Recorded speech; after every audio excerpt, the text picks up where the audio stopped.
అంటే బ్లీచింగ్ పౌడర్కి డబ్బులు పంచాయతీలు. ఇట్స్ అంటే మేమేమనుకున్నా అంటే there lot of challenging situations ఉన్నాయి. అంటే మనిషి ఛాలెంజ్ ఉంటేనే కదా ఎదుగుతాడు. So we're take it in a very positive note, will see how it we take it forward.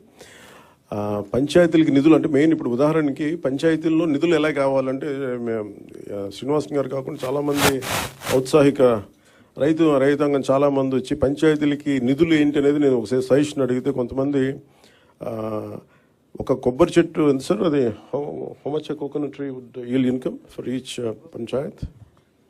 You can say it from there. Actually, in this liquid resource management, we are planning to plant coconut trees for every 30 feet in the roadsides where there is no electric line, telephone lines, and also there enough soil in the roadside.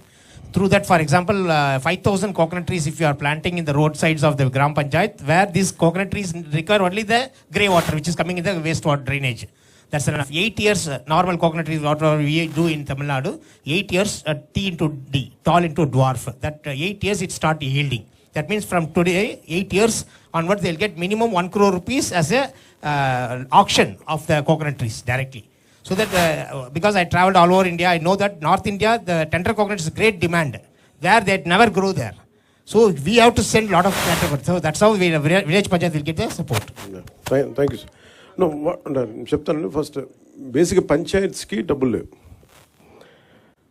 ఒక్కొక్క పంచాయతీకి వచ్చిన డబ్బుల్ని కాన్స్టెంట్గా ఇది మన Swachhandhra corporation కానీ ఇవన్నీ చూస్తే మీకు గాంధీ గారిలో ఆయన ఇష్టమైన కళ్ళద్దాలు ఆయన పెట్టుకునే కళ్ళద్దాలు కనిపిస్తాయి. ఇది ఏంటంటే ఇది గాంధీ గారి ఆశయాల్ని ముందుకు తీసుకెళ్ళడానికి కాదు, పంచాయతీల్ని నిర్వీర్యం చేశాం. కారణాలు మేబీ పొలిటికల్ కారణాలు కావచ్చు, మేబీ అడ్మినిస్ట్రేటివ్ ఇష్యూస్ కావచ్చు, కానీ పంచాయతీల్ని సమూలంగా ఒక ప్రక్షాళన జరగాల్సిన అవసరం ఉంది. స్వయం సమృద్ధి పంచాయతీల మీదే మా దృష్టి ఉంది. దాంట్లో భాగంగానే ఈ మనకి దాని ఇన్కమ్ సహజంగా వాటిని పెంచుకునేలా ఎలా ఉండాలి దీంట్లో ముందుకు తీసుకెళ్తున్నాం, ఆలోచన చేస్తున్నాం.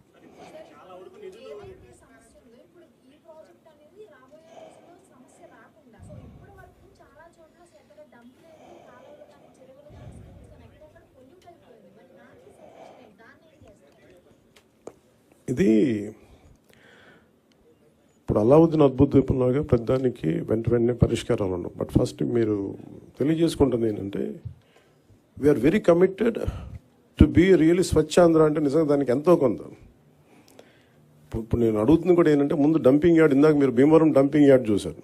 మీరు అడిగే ప్రశ్నకి ఏంటంటే డంపింగ్ యార్డ్ అసలు ముందు సమస్య ఏంటి, ఇవన్నీ అయిపోయేలోపు అది కదా. అందుకే దీన్ని ఒక కష్ట నష్టాలు అర్థం చేసుకోవడానికి ముందు మేము పిఠాపురమో లేదా కొంత భీమవరం డంపింగ్ యార్డ్ తీసుకున్నాం. భీమవరం డంపింగ్ యార్డ్కి ఏంటంటే నేను కొంచెం ఎలాబరేట్గా మీ తర్వాత ఇప్పుడు ఎవరు ఇంట్రెస్టెడ్ మీరు ఎవరిని అడిగినా ఆయన చాలా డీటెయిల్గా చెప్తారు.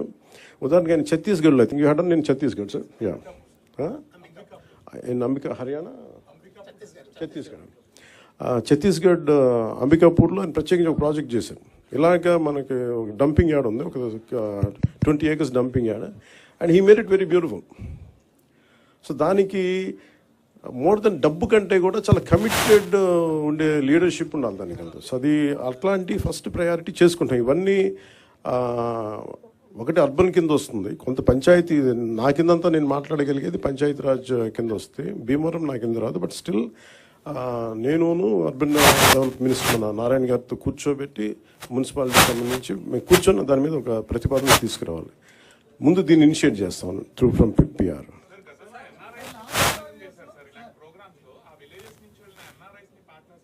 ఎన్ఆర్ఐస్ కదా. అంటే ఇప్పుడు మేము అదే చేస్తున్నాం. ఇప్పుడు మాకేమున్నాయంటే చాలామంది కమిటెడ్గా వాళ్ళ గ్రామం వరకు శుభ్రం చేసుకునే, ఫర్ ఎగ్జాంపుల్ మనకి రిలే హౌస్ది మన 80s మన అన్నా హజారే గారు చేసింది ఇలాంటి ప్రయత్నమే కాదు. అది పెద్ద స్థాయిలో వెళ్ళలేకపోయింది. అది ఓన్లీ కొన్ని పరిమితమైన గ్రామాలు, పరిమితమైన మండలాలకి అయిపోయింది. కానీ సో మాకేంటంటే ఎన్ఆర్ఐస్ని ఎంతమంది స్టేక్ హోల్డర్స్, ఇప్పుడు నా ప్రయత్నం ఏంటంటే మా అందరి ప్రయత్నం ఎవరు విల్లింగ్గా ఉన్నారు. ఫస్ట్ ఒక ఉదాహరణకు మేము పిఠాపురంలో చేస్తే 54 పంచాయతీల్లో మాకు అర్థం అవుతుంది మోడల్. ఈ మోడల్ ఏ మోడల్ అంటే ఎంతమంది ఒకసారి ఎన్ఆర్ఎస్ని స్టేక్ హోల్డర్స్ తీసుకోవచ్చు. కొంతమంది సెల్ఫ్ మోటివేటెడ్ గ్రూపే ఉంటారు. ఉదాహరణకి బాంబే లాంటి చోట బీచెస్లో ఇండివిజువల్స్ పాపం యువత చాలామంది వాళ్ళే ఒక గ్రూప్గా ఏర్పడిపోయి వాళ్ళే క్లీనప్ చేశారు బీచెస్ ఇక్కడ. సో అలాగే మేము దిగే వరకు లోతు తెలియదు అంటారు. కాబట్టి మేము దిగిన తర్వాత maybe we will take support from every one. అలా ఏమేమి వస్తాయో మేము కూడా వెళ్ళి చూస్తాం. అందుకని దీన్ని ఈ పైలట్ ప్రాజెక్ట్ అని చెప్తాం. ఎందుకంటే వన్స్ మేము కమిటెడ్గా ఒక సంవత్సరం 2 సంవత్సరాలు దీన్ని సక్సెస్ఫుల్గా చేయగలిగి ఇప్పుడు మేము ఇక్కడ ఉన్న ఇన్ని వేల కోట్లు, దాదాపు 2643 కోట్ల రూపాయల ఇంత ఉంది. ఇవన్నీ ఎక్కడో చోట ఒక చిన్న ఒక మైన్యూట్ ఒక మైక్రో లెవెల్లో ఒక నియోజకవర్గంలో సక్సెస్ సాధించగలిగితే then we can scale it up. That's what.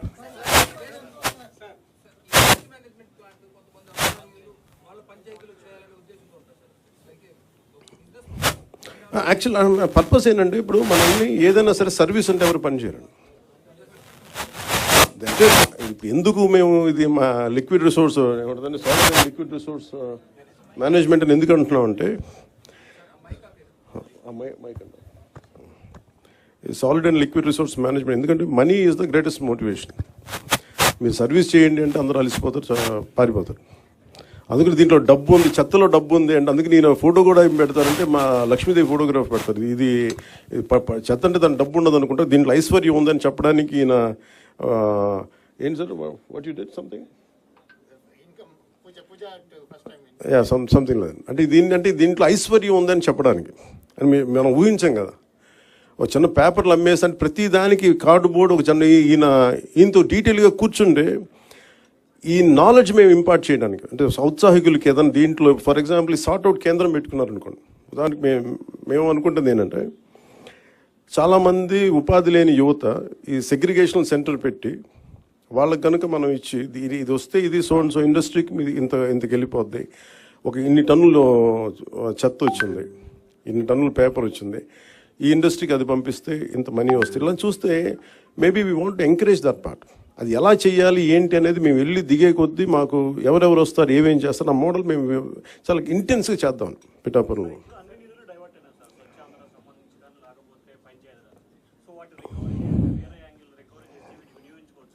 ఖచ్చితంగా వినియోగించుకోవచ్చు, కానీ ఎలా రికవరీ చేస్తాం? ఇప్పుడు ఉదాహరణకి అంటే ఇప్పుడు నేను ఏ రివ్యూ మీటింగ్స్లో కూర్చున్నా కానీ అందరు కలిసి ఒక పేరు అవసరంగా లేదు కానీ ఒక ఐఏఎస్ అధికారి పేరు చెప్తారు. అన్ని అనర్థాలకి మూలం ఆయనే అన్నట్టుగా అసలు ఇన్ని అవకతవకలకి మొత్తం కూర్చోబెట్టి ఏ రివ్యూ మీటింగ్లో కూర్చున్నా ఆయన ఏళ్ళన్నీ ఆయన వైపు చూపిస్తుంటాయి. అఫ్కోర్స్ ఆయన ఇప్పుడు వెళ్ళిపోయారు అనుకుంటా నాకు తెలిసి. అంటే ఇట్లా ఉంటుంది. ఇప్పుడు వీళ్ళందరినీ ఎలా బాధ్యుల్ని చేయాలి అంటే ఇట్స్ వెరీ ఈజీ. అంటే అడ్మినిస్ట్రేషన్లో కూర్చున్నప్పుడు రూల్ బుక్ని దాటి అధికారులు ప్రయత్నాలు చేశారు. నేను మా రివ్యూస్లో మాట్లాడుతాను, కానీ the previous government over ruled and they went away. ఎవరికి అకౌంటబిలిటీ ఫిక్స్ చేయాలి అనేది ఇట్స్ $1 million క్వశ్చన్. అది కేసులు పెట్టచ్చు నాకు తెలియదు, కానీ ఇప్పుడు నిన్న ఒక రివ్యూ చేశాను. రివ్యూ చేస్తే Asian infrastructure industrial development bank వాళ్ళు దాదాపు రఫ్లీ 4,000 to 5,000 kilometers అనుకోండి. వాళ్ళకి ఇస్తే వాళ్ళు అడిగింది ఏంటంటే ఒకప్పుడు మనం 70% వాళ్ళు ఇస్తే ప్రతి ₹1,00,00,000కి ప్రతి 100 కోట్లకి 70 కోట్లు వాళ్ళు ఇస్తే మనం 30 కోట్లు పెట్టాలి. అంతే కదా సార్? దట్స్ వాట్ 70-30 రేషియోలో. సో దాంట్లో ఇదేంటి 250 మంది జనాభా ఉన్న హ్యామ్లెట్స్ కావచ్చు, కుగ్రామాలు కావచ్చు, వాటికి రోడ్డు